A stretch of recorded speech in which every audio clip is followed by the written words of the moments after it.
Okay, go ahead and check your properties. Make sure you have those correct. Once you have those correct, let's go ahead and get started on this worksheet. At least get the notes part of it. So when we're solving these linear equations at the bottom of the page, they solve it. This looks a lot like your algebra homework from back whenever you took algebra. We need to justify each step. So if you look at what you did, you subtracted 3x from both sides. That's going to be the subtraction property of equality.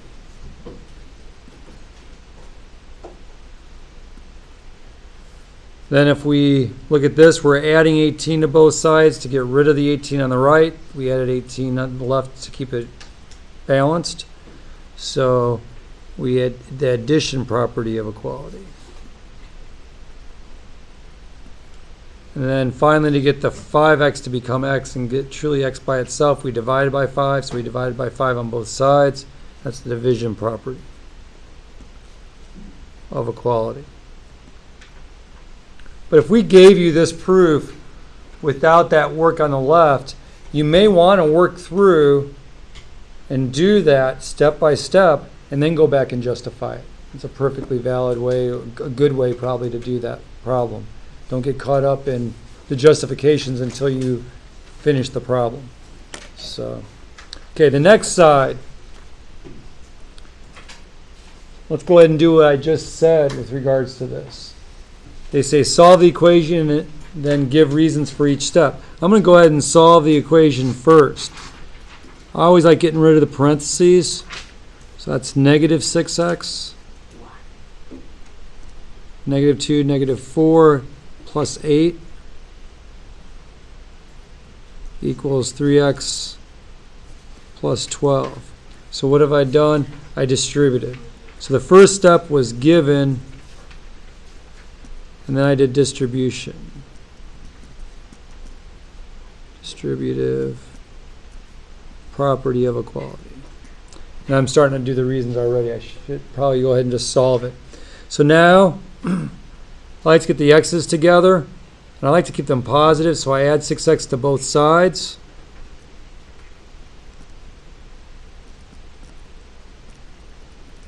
Added 6x to this side, 6x to this side went away, added 6x to that side, I got 9x. Now,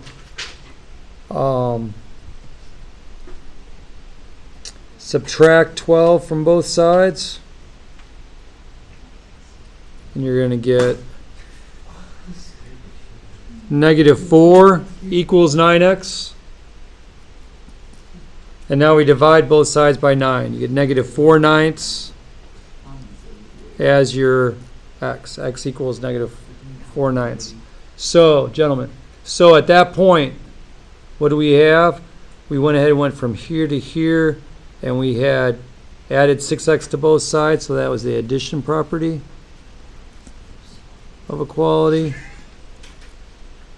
Then I subtracted 12 from both sides, subtraction property of equality. And then I divided by 9, so that's division property of equality. And I've justified each of my steps on the left where I got x equals negative 4/9. So go ahead and do that proofs 1 and go ahead and just justify, which obviously you'll start with given information. And then number 2, you're going to do the same thing, start with the given information, but this one you're going to have to go ahead and solve the problem using your algebraic properties and then justify them with those algebraic properties.